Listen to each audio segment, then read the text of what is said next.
problema aqui está preocupante. Kids of all ages, adults, some even too, struggle eating vegetables. Dietista Jennifer Highland, de clínica na Cleveland, a comentar que verdura está algo hopi importante para dieta. Esta provee vitamina, mineral e fibra, which will help regulate their blood sugar, their bowel movements, their mood and energy levels. The more we pressure kids into eating something, the less they're going to want to eat it. Highland a comentar que Muchanan tan gusta seguir nos ejemplo. De si mucha waku su mayor no come verdura, no también lo come verdura. Además, él agrega bajas verdura algo normal para comer tu día.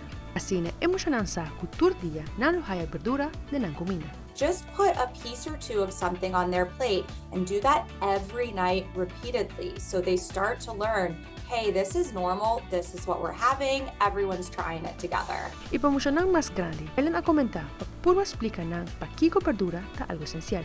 Un otro ejemplo lo porta purva de traja diferente receta. Incluir un momento bojas y compras. También si vos planta vos mesmo verdura de bocura. Y a cosa aquí te dura un sentimiento cuando antes doña de proceso de verdura. I promise over time the kids will get curious and they will try something, but it does take time. It's not going to happen overnight. De Fabiola Angela Hernandez, para Noticia.